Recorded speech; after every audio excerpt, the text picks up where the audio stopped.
Muchas gracias por la música especial de esos jóvenes del oeste de Guatemala. Verdaderamente Dios se complace, como siempre decimos, cuando los jóvenes, los niños le cantan. Muy bien.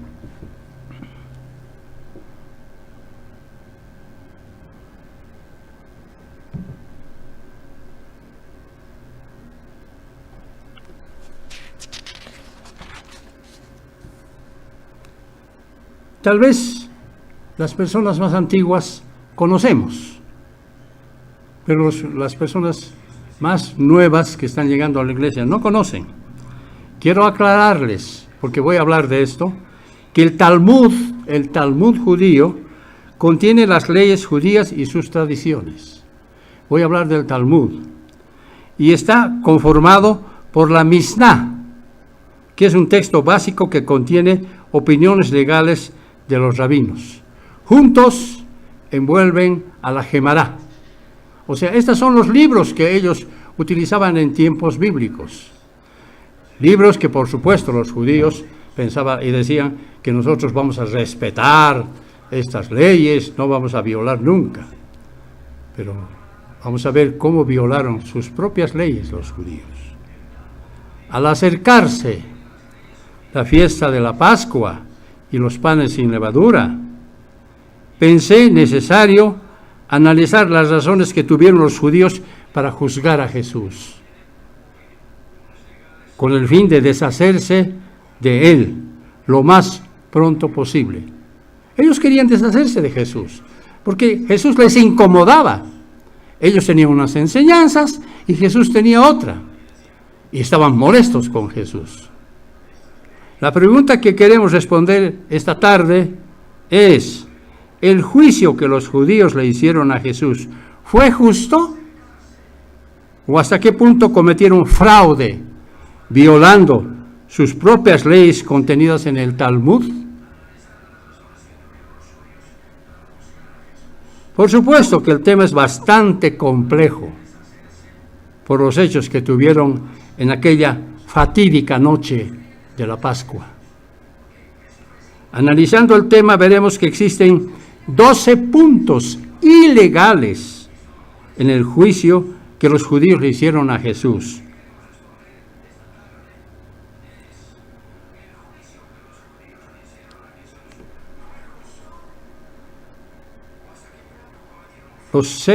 Vamos a ver en esta tarde los primeros 6 puntos. Y en el último gran día vamos a ver, de la Pascua, vamos a ver los otros 6 puntos, para tener un panorama completo del accionar del Sanedrín en la última Pascua de Jesús. Hace exactamente esto, 1992 años. Esto ocurrió en el año 31 de nuestra era. Si suman 1992 más 31, llegamos al año 2023.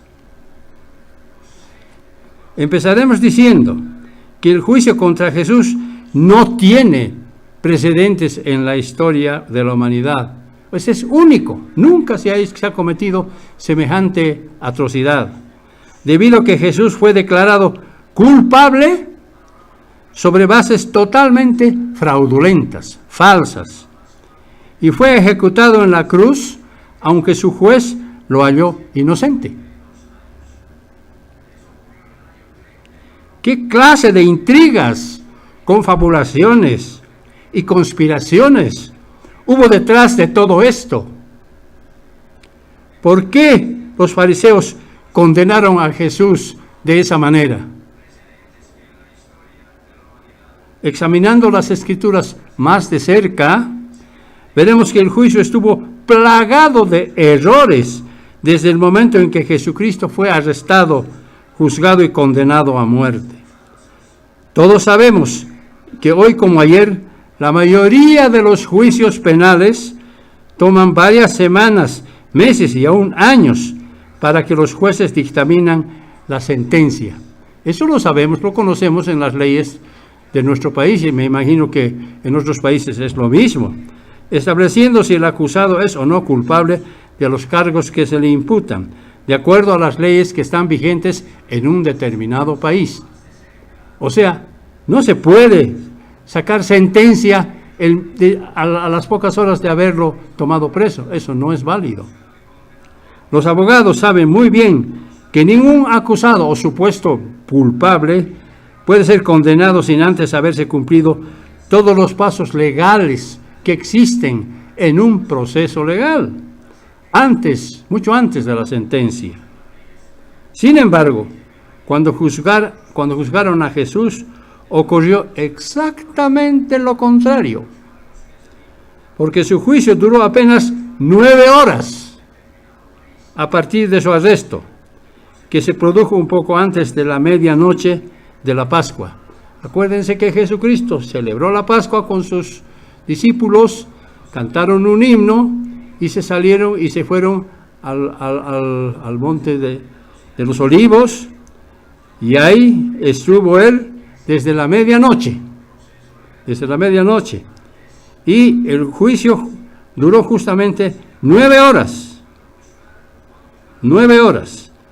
O sea, ahí nomás ya vemos que todo fue ilegal, fue confabulado, fue presionado para que de todas maneras se ejecute a Jesús.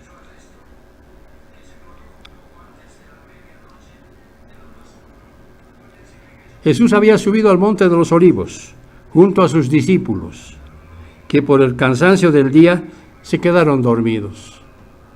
¿Por qué estaban cansados? Acuérdense que les dijo: vayan a preparar la Pascua, encuentren a este Señor, preparen la Pascua, preparen el carnero asado, etcétera, etcétera, etcétera. Entonces ellos habían trabajado mucho horas antes de la Pascua y se quedaron dormidos. Un hecho destacable que no se puede omitir es que todo juicio se realizó en privado, sin testigos a favor del acusado. Nunca un juicio puede llevarse a cabo en privado sin que hayan personas que defiendan al supuesto acusado. Los abogados también saben que en todo proceso existen testigos que acusan y otros que defienden al acusado. Pero Jesús no tuvo quien lo defienda. No tuvo. Ya antes de los sucesos, los judíos ya habían confabulado matar a Jesús, tal como está escrito en el libro de Marcos, en el capítulo 11 y versículo 18. Vayamos a Marcos, capítulo 11.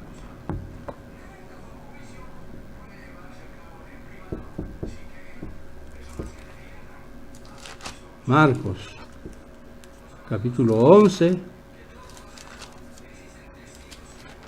¿sí? Y versículo 18. ¿Qué dice Marcos? Lo oyeron los escribas y los principales sacerdotes y buscaban cómo matarlo, porque le tenían miedo, por cuanto todo el pueblo estaba admirado de su doctrina. ¿Sí? ¿Qué vamos a hacer nosotros?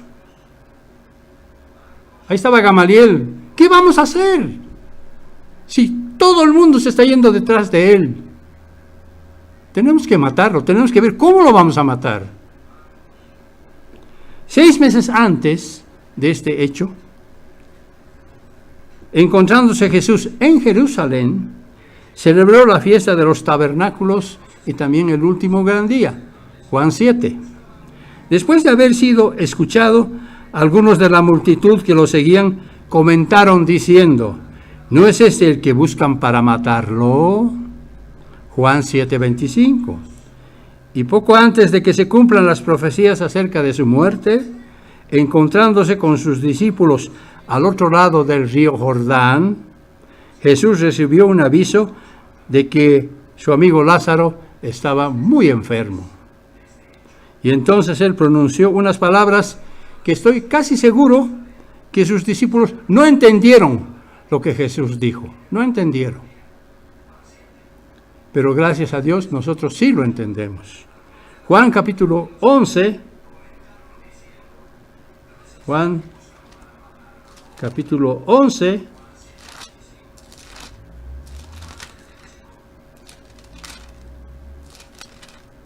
¿Sí? Versículo 4. ¿Qué dijo Jesús? Lo que seguramente los discípulos no entendieron. Aquí está. Jesús, al oírlo, que su amigo Lázaro estaba muy enfermo, dijo: esta enfermedad no es para muerte, sino para la gloria de Dios, para que el Hijo de Dios sea glorificado en ella. ¿Qué es lo que estaba hablando Jesús? La enfermedad y la resurrección de Lázaro iba a colmar la paciencia de los judíos. Y entonces ellos dijeron: no, ahora sí que lo tenemos que matar. Por eso dice que esta enfermedad era para que el Hijo de Dios sea glorificado en ella. Ahora nosotros lo entendemos. Tal vez los judíos, los discípulos de Jesús, no entendían. ¿Qué tiene que ver la gloria de Dios con que Lázaro está enfermo de muerte? ¿Qué quiso decir Jesús con estas palabras? Jesús sabía de antemano que Lázaro iba a morir. Pero a través de esa muerte, después de realizar el milagro de volverlo a la vida física, iba a colmar la paciencia de los judíos contra él, por lo que habrían de apurar su muerte. Esa era la razón, consumándola apresuradamente durante la noche de la Pascua, que se avecinaba en aquel 14 de Nisán del año 31. Una vez que Jesús llegó a casa de Lázaro y después de haberlo resucitado, Juan nos dice lo siguiente, versículos 45 al 48. Entonces muchos de los judíos que habían ido para acompañar a María, hermana de Lázaro, a María y Marta, hermanas de Lázaro, y viendo lo que había hecho Jesús, creyeron en él. Generalmente el hombre siempre cree cuando ve algo físico, no cree en lo espiritual. Nosotros creemos en las cosas espirituales que van a venir. Versículo 46, pero algunos de ellos fueron a los fariseos, acusetes estos, ¿no? Corriendo rápido para avisarles lo que había hecho Jesús ante los fariseos. Y les dijeron lo que Jesús había hecho. Entonces los principales sacerdotes y los fariseos reunieron al concilio y dijeron: ¿qué haremos? Pues este hombre hace muchas señales. ¿Qué vamos a hacer? Estaban muy preocupados. Si dejamos así, todos creerán en él y vendrán los romanos y destruirán nuestro lugar santo y nuestra nación. Claro. Pues estaban temerosos. ¿Qué hacemos? O nos salvamos nosotros o salvamos a Jesús. Pero si nos salvamos nosotros, tenemos que condenar a Jesús. Claro. Los miembros del concilio estaban preocupados porque temían que los romanos podrían destruir el lugar santo y su nación. Claro. Y como los milagros de Jesús iban ganando más y más, cada vez más seguidores, creaban mucho alboroto en el pueblo. Ellos pensaron que había llegado el momento de tomar una acción inmediata para deshacerse rápidamente de Jesús y de esa manera protegerse del poder romano.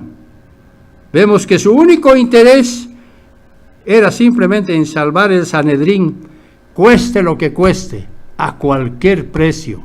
No les importaba a Jesús, claro, no estaba en sus planes él, más bien les incomodaba. Versículo 49. Entonces Caifás, uno de ellos, sumo sacerdote aquel año, les dijo: vosotros no sabéis nada. Los judíos estaban asustados y sale Caifás, sumo sacerdote de aquel año, y les dice: vosotros no sabéis nada.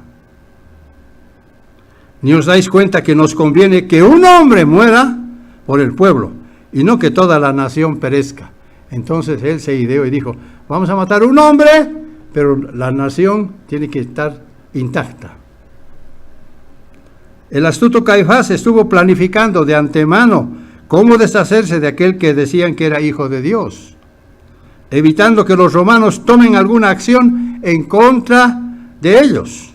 No solo porque Jesús alteraba al pueblo, sino porque ahora la situación era mucho más comprometedora, porque buscaban a Lázaro, que había resucitado, y también pensaban matarlo.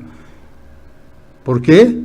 para que ellos digan que la resurrección de Lázaro solamente fue un fraude, era mentira. No resucitó físicamente Lázaro.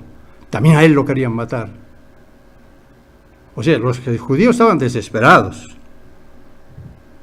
Entonces los dirigentes religiosos empezaron a fabricar, entre comillas, afanosamente cargos en contra de Jesús por supuesta traición al pueblo. ¿Cuándo pues traicionó Jesús al pueblo? Nunca. A fin de que su caso llegue a manos de Pilato. Claro, esa era la intención. Y así ellos no se sientan culpables ni responsables de su muerte. Si lo ponemos en manos de Pilato, nosotros no tenemos nada que ver, para después poder tomar la Pascua. ¡Qué hipócritas eran los miembros del Sanedrín! ¿Pensaban ellos que juzgando a Jesús podían tomar tranquilamente la Pascua? Después de que Jesús estableció la Pascua del nuevo pacto, junto a sus discípulos, salió a orar al Monte de los Olivos. Y cerca de la medianoche llegó Judas con la turba, acompañada del sumo sacerdote, de los jueces y del jurado, incitando a la multitud a que arresten a Jesús. ¡Hay que arrestar a Jesús!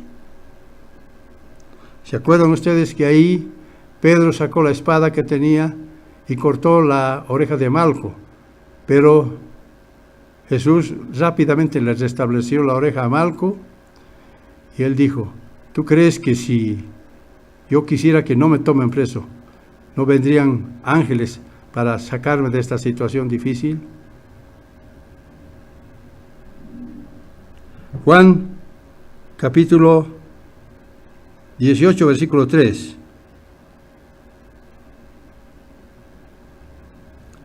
Juan 18, versículo 3.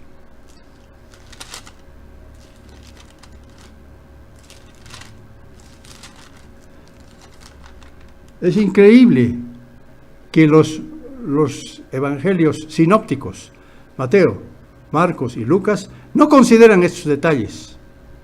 Entonces, ¿qué hizo Juan? Por ahí por el año 80. Porque los evangelios sinópticos habían sido escritos entre el año 45, 50 y 55. Mientras que el evangelio de Juan se escribió mucho más tarde, en el año 80. ¿Qué hizo Juan?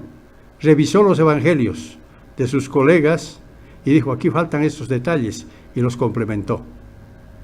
Por eso el evangelio de Juan es muy diferente a los tres evangelios sinópticos de Mateo, de Marcos y de Lucas.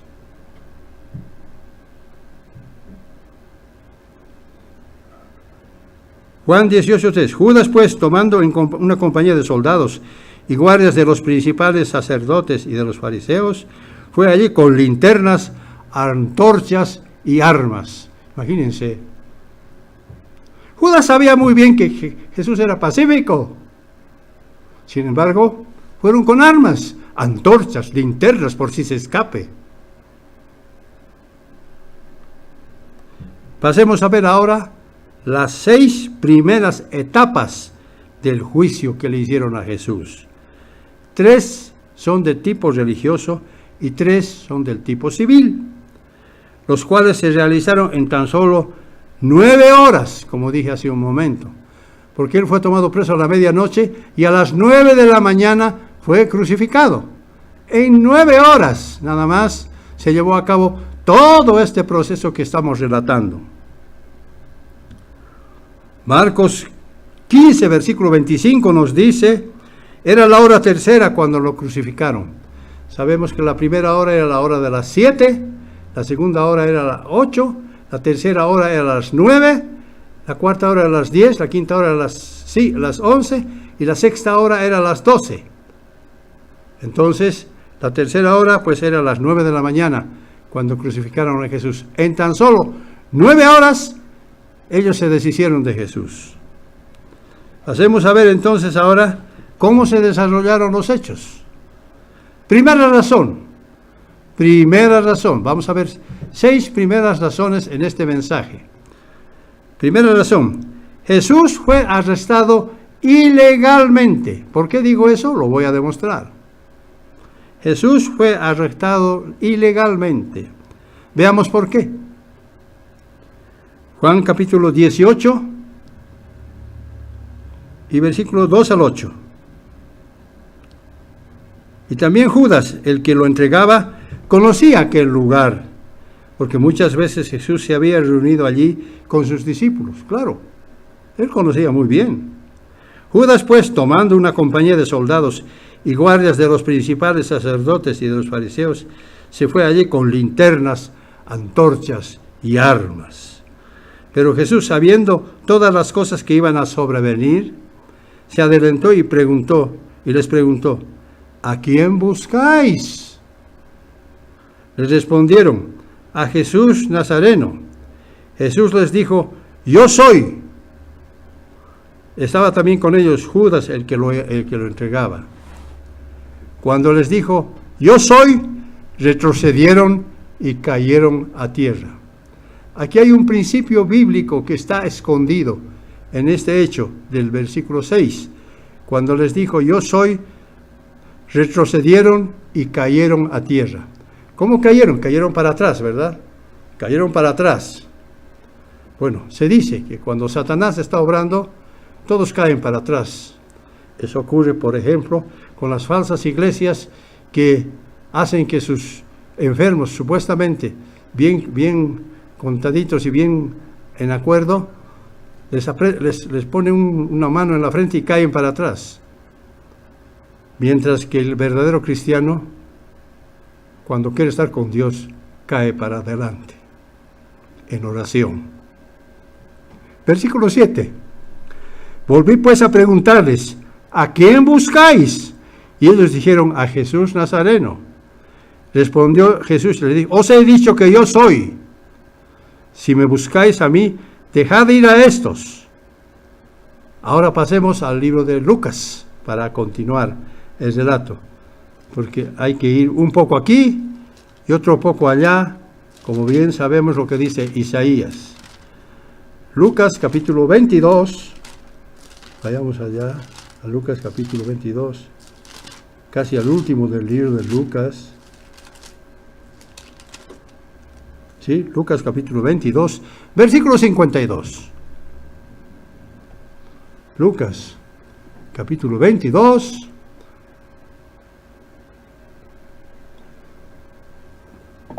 versículo 52. Entonces Jesús dijo a los principales sacerdotes, a los jefes de la guardia del templo y a los ancianos que habían venido contra Jesucristo: como contra un ladrón habéis salido con espadas y palos. Claro, porque en esas condiciones solamente se podía tomar preso a un ladrón, pero a Jesucristo no. Pero lo hicieron. ¿Por qué su arresto fue ilegal? Porque yo dije que la primera razón, Jesús fue arrestado ilegalmente. ¿Por qué su arresto fue ilegal? ¿Por qué? Porque los que arrestaron a Jesús eran sus propios jueces. Porque los que arrestaron a Jesús eran sus propios jueces. Jamás un acusado puede ser tomado preso por sus propios jueces. El juez tiene que ser imparcial. Aquí no. Sus propios jueces lo tomaron preso a Jesús. Entonces, este hecho, de hecho, por la ley misma que conocemos, es ilegal. Además, que su arresto fue en secreto y de noche. En secreto y de noche. Su arresto no tenía ninguna acusación formal por algún crimen que Jesús hubiese cometido. Nadie había presentado cargos ante el Sanedrín, ni siquiera un testimonio de evidencia de culpa que justificara su arresto. Nada de eso. No había un cargo formal contra él. Tampoco nadie tenía una orden de arresto, ni menos alguna evidencia de culpa por algo que supuestamente Jesús habría hecho en contra de las leyes y del pueblo. No, Jesús no violó ninguna ley. Lo que Jesús violó fue las leyes de los judíos, que no están en la Biblia, eso sí. Pero las leyes de su padre, no. Simplemente así se lo llevaron preso. El investigador Mendelssohn, estoy tomando libros que tienen que ver con este hecho. El investigador Mendelssohn, en su libro Jurisprudencia Penal de los Hebreos, en la página 274, dice: el testimonio de un cómplice, en este caso Judas, no es permitido por la ley rabínica. Ni la vida, ni la libertad, ni la reputación de un hombre pueden verse en peligro por la malevolencia de quien se lo haya confesado criminal. O sea que no era posible eso. Eso dice el señor Mendelssohn, que está hablando de la jurisprudencia de los hebreos. El hecho de que Judas haya aceptado un soborno de los principales sacerdotes por 30 piezas de plata, como nos dice Mateo 26:15, era sin duda prueba de que Judas había cometido, claro, un acto criminal, porque todo fue comprado con dinero. El dinero compra todo. Y Judas, que era terrible para el dinero, porque él siempre estaba criticando, decía: ¿por qué hacen esto? ¿No era mejor guardar ese dinero? ¿Por qué va a gastarlo? Judas era así, tenía un comportamiento malo. Pero eso nos muestra que al haber recibido 30 monedas de plata del Sanedrín, había cometido un acto criminal. Por tanto, el arresto, la primera razón del arresto de Jesús fue ilegal. Está demostrado. Segunda razón: Jesús fue examinado en privado ante Anás. Jesús fue examinado en privado ante Anás. He aquí el relato. Juan capítulo 18, versículos 12 al 14. Juan capítulo 18, versículos 12 al 14. Estamos en el mismo capítulo. Entonces, la compañía de soldados, el comandante y los guardias de los judíos prendieron a Jesús y lo ataron. Y lo llevaron primeramente ante Anás, porque era suegro de Caifás, que era sumo sacerdote aquel año. Caifás fue quien explicó a los judíos que convenía que solo un hombre muera por el pueblo. Versículo 19. El sumo sacerdote preguntó a Jesús acerca de sus discípulos y de su doctrina. ¿Qué has predicado? ¿Qué has dicho?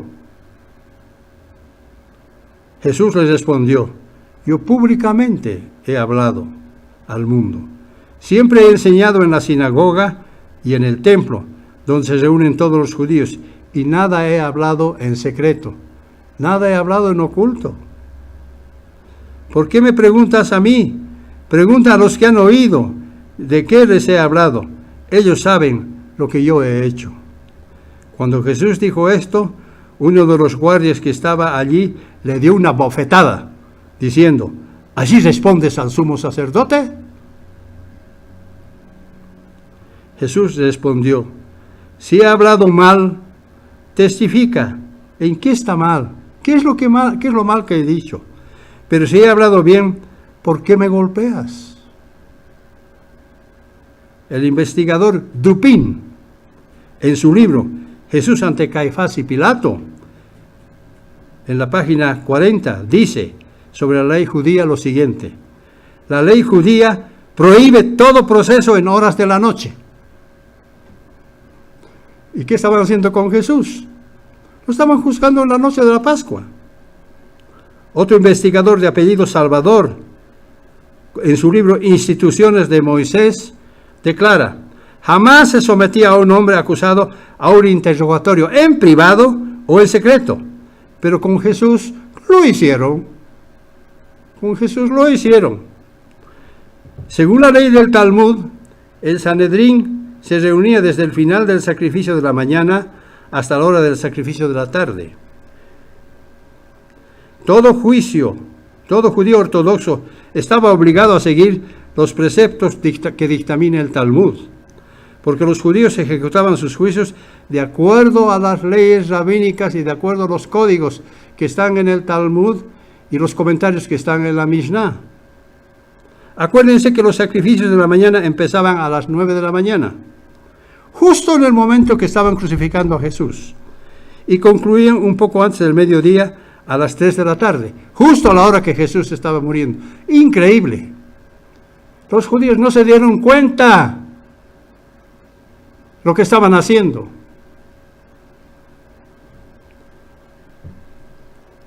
Y todos esos sacrificios concluían antes de la puesta del sol, exactamente como ocurrió con Jesús. El investigador Lehmann, otro investigador, en su libro titulado Jesús ante el Sanedrín, en la página 109, dice: no se podía realizar ninguna sesión del tribunal antes de haberse ofrecido los sacrificios de la mañana. Los sacrificios de la mañana a las 9. Pero con Jesús, no importa. Ahora en la noche lo juzgamos. Las sesiones nocturnas estaban totalmente prohibidas. Y sabiendo que Anás, Caifás y el concilio conocían muy bien sus propias leyes, de hecho son absolutamente culpables y responsables por haber violado sus propias leyes cuando prendieron y juzgaron a Jesús. Entonces aquí vemos que sus propios jueces prendieron a Jesús, lo cual no es correcto. Tercera razón: el auto de acusación fue falso y por tanto ilegal. El auto de acusación fue falso y por tanto ilegal. El escritor judío Alfred Edersheim, en su obra Vida en tiempos de Jesús el Mesías, en el volumen 1 y página 309, dice: el Sanedrín no podía originar cargos y de hecho no lo hacía. Pero en el caso de Jesucristo lo hicieron. Además, todo acusado constituye evidencia de testigos principales.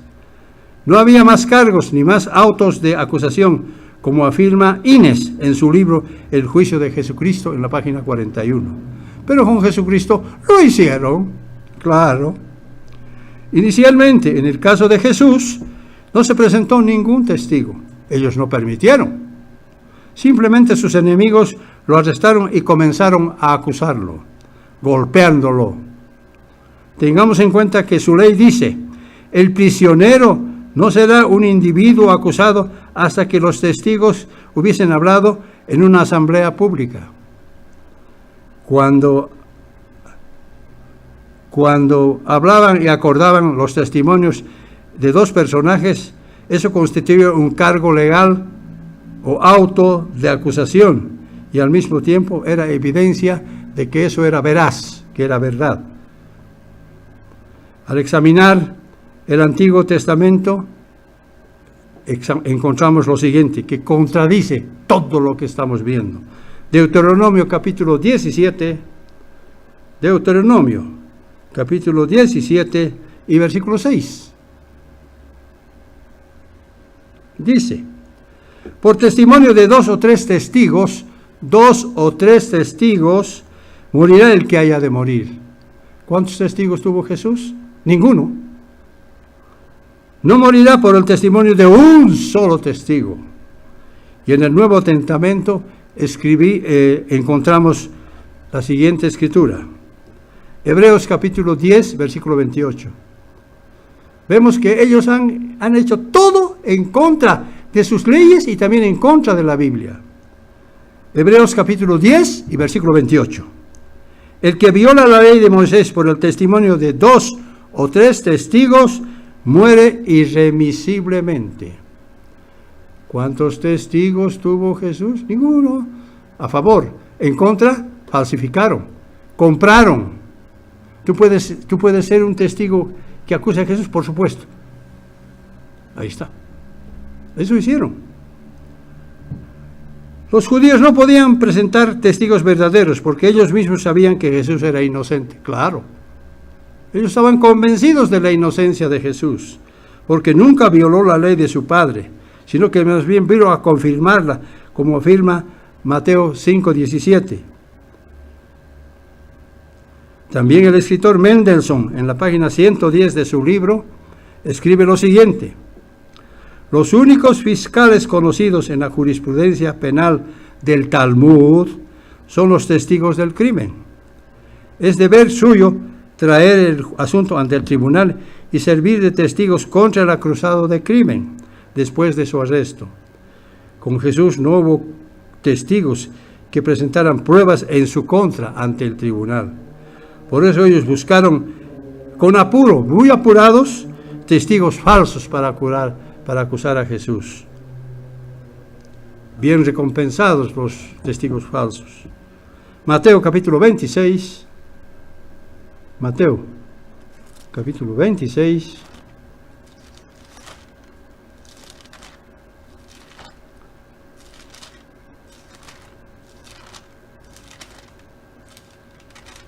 Sí. Mateo capítulo 26.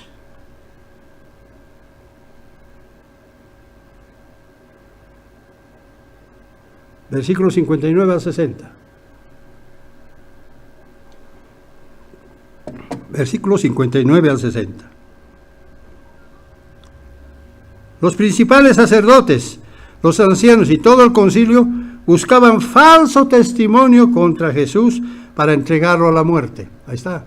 La misma escritura dice, el mismo Mateo escribe esto. Pero, versículo 60, pero no lo hallaron, aunque se presentaron muchos testigos falsos.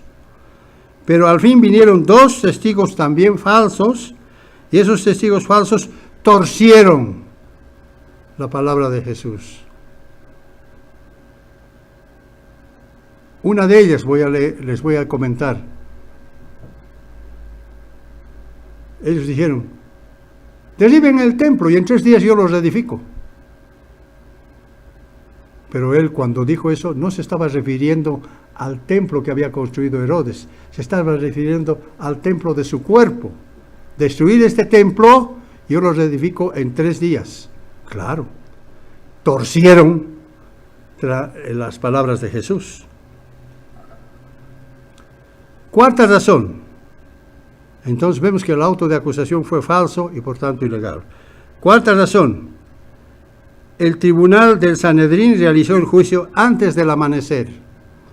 El tribunal del Sanedrín realizó el juicio antes del amanecer.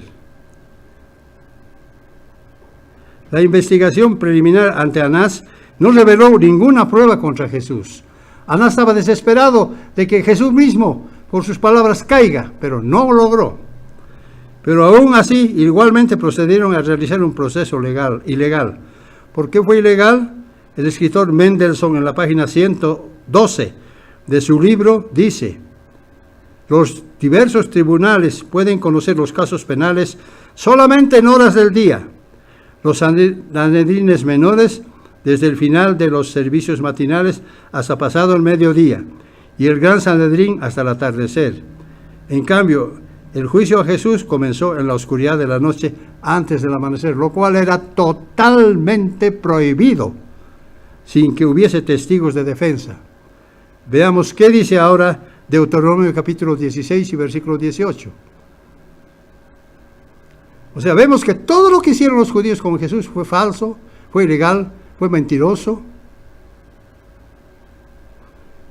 Deuteronomio capítulo 16 y versículo 18 dice: en todas las ciudades que el Eterno tu Dios te dará, pondrás jueces y oficiales por tribus, los cuales juzgarán al pueblo con justo juicio.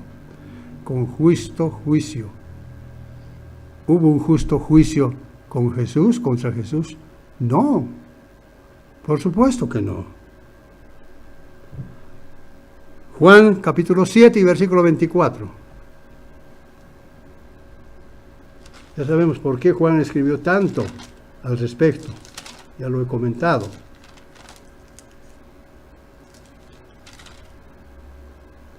Juan capítulo 7 y versículo 24 dice: no juzguéis según las apariencias, sino juzgad con justo juicio. ¿Quién dijo esto? Jesucristo. No juzguéis por las apariencias. Me parece que este fuera un ladrón.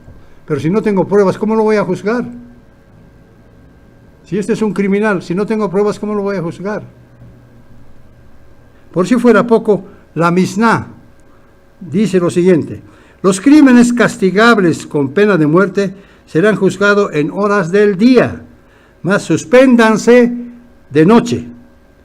Por eso no debe extrañarnos que el fariseo Nicodemo, ¿se acuerdan de Nicodemo?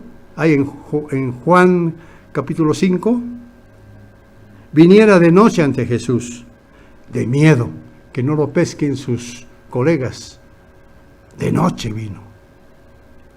Y sabemos, Señor, que tú eres Hijo de Dios. Pero no se animaba a decirlo públicamente, por temor a sus colegas. Esto nos indica que Nicodemo y el resto de los líderes judíos tenían miedo de ser descubiertos por sus colegas. Tenían miedo. Y por eso mismo el pueblo lo tenía como un gran profeta. De esa manera sus jueces hicieron el juicio de noche, porque tenían temor del pueblo. Hagamos nomás el juicio de noche, aunque sabemos que está prohibido. Pero hagámoslo nomás. Juan capítulo 3.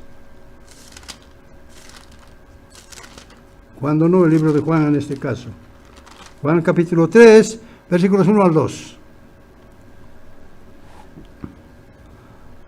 Había un hombre de los fariseos que se llamaba Nicodemo,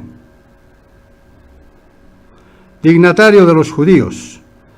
Este vino a Jesús de noche y le dijo: Rabí, sabemos que has venido de Dios como maestro, porque nadie puede hacer estas señales que tú haces si no está Dios en él. El Sanedrín sabía quién era Jesús y por eso le tenían mucho miedo. Le tenían mucho miedo. Porque además sabían que el miedo era por doble partida. Uno, por Jesús, porque sabían que tenía mucho poder, y segundo, por los romanos, porque los podían destruir. Quinta razón. El Sanedrín fue convocado la víspera de un sábado anual. ¿Qué es un sábado anual? Es uno de los días santos, ¿verdad? Por ejemplo, un sábado anual es el primer día de panes sin levadura. Otro sábado anual es el último día de panes sin levadura. Otro sábado anual es el día de Pentecostés, etc. El Sanedrín fue convocado la víspera de un sábado anual. A ver, ¿cuándo fue convocado? El 14 de Nisan. ¿Cuándo era el día santo? Un sábado anual, el 15, ¿no es cierto? Bueno, con relación al Sanedrín, la Misná dice: no juzgarán la víspera de un sábado, ni en fiesta alguna. Y el escritor Weiss, en su obra El martirio de Jesús, dice: ningún tribunal de justicia en Israel podía celebrar sesiones en el día sábado, ni ninguno de los 7 días santos bíblicos. Y con Jesús lo hicieron. Otra vez. El Sanedrín fue convocado la víspera de un sábado anual. En casos de crímenes castigables con pena de muerte, no se podía iniciar el proceso el día viernes, ni la víspera de un día santo, pues era ilegal aplazar la sesión más allá del día siguiente, e igualmente era prohibido continuar en sábado o en día santo. Eso dicen los investigadores bíblicos. Pero ¿qué importa? Nosotros tenemos que deshacernos de Jesús, cueste lo que cueste. Éxodo capítulo 31 y versículo 13. Éxodo 31 y versículo 13.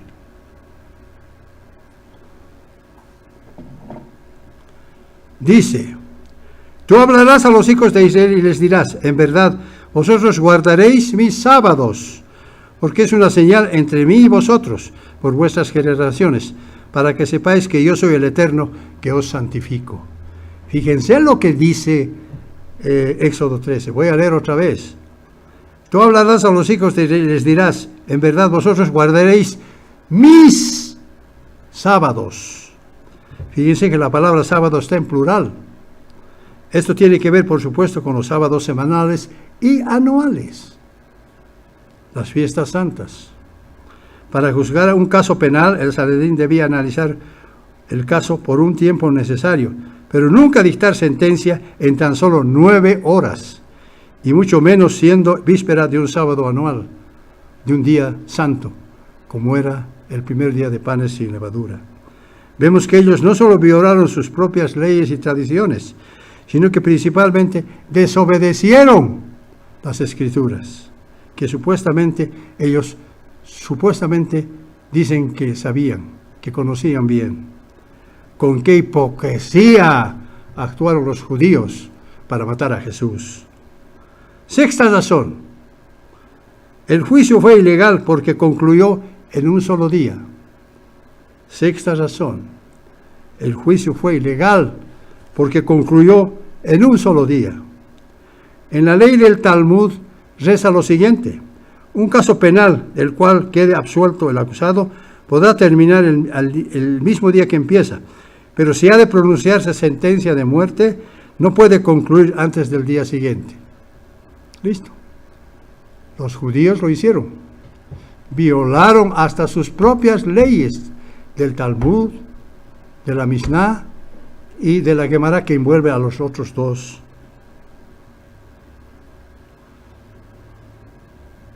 El objetivo de esta norma era darle al acusado la oportunidad de defenderse, presentando testigos a favor.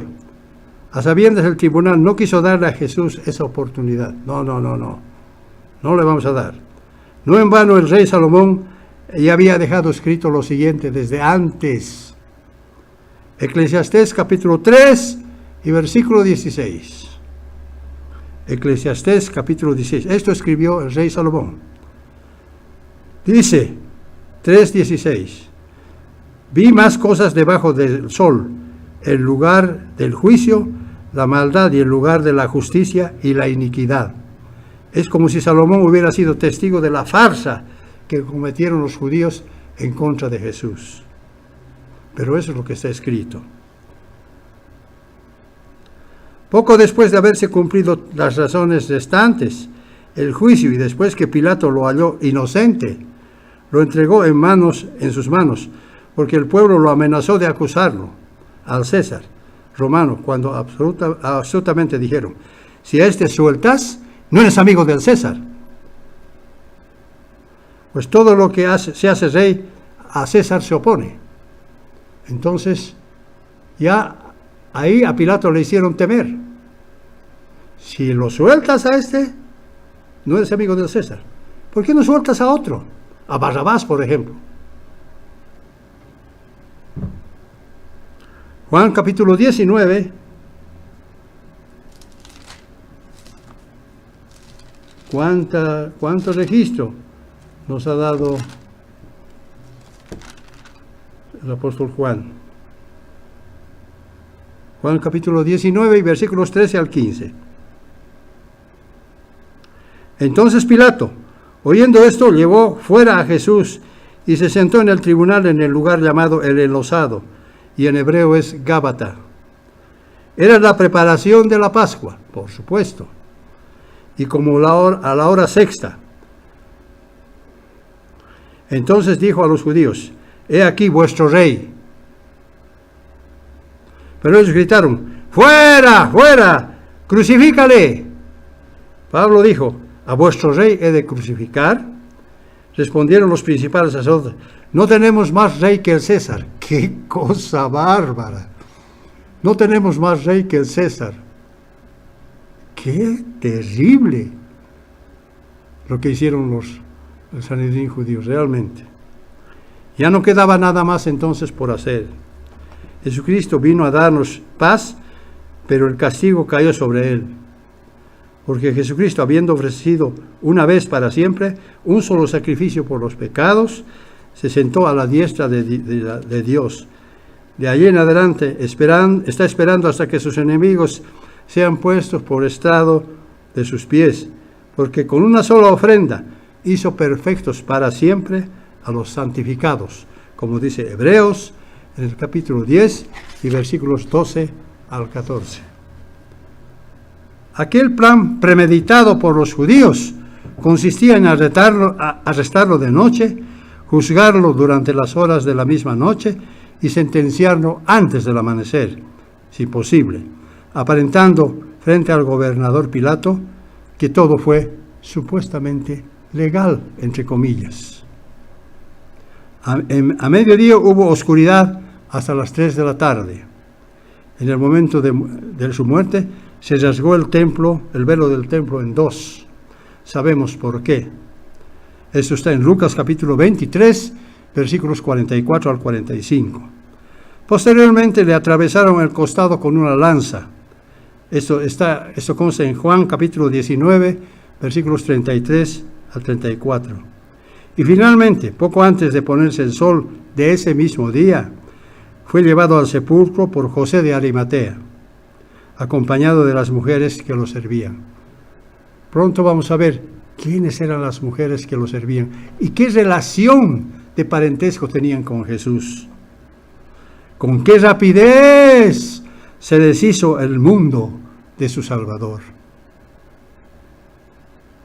En conclusión, al concluir la primera parte del juicio ilegal que le hicieron a Jesús, meditemos profundamente en el gran amor que Dios tiene por sus hijos, por haber pagado un alto precio para rescatarnos de la inmoralidad y corrupción de este mundo, y convirtiéndonos a cada uno de nosotros en panes sin levadura, con amor y en unidad del Espíritu, llenos de esperanza y fe, porque sabemos que el cumplimiento del siguiente paso de su salvación será a través de nuestro maravilloso encuentro con nuestro Rey de Reyes y Señor de Señores. ¿Por qué dice Rey de Reyes? Porque Él es Rey de los reyes, de nosotros, porque nosotros también vamos a ser reyes. Él es Rey de Reyes y Señor de Señores.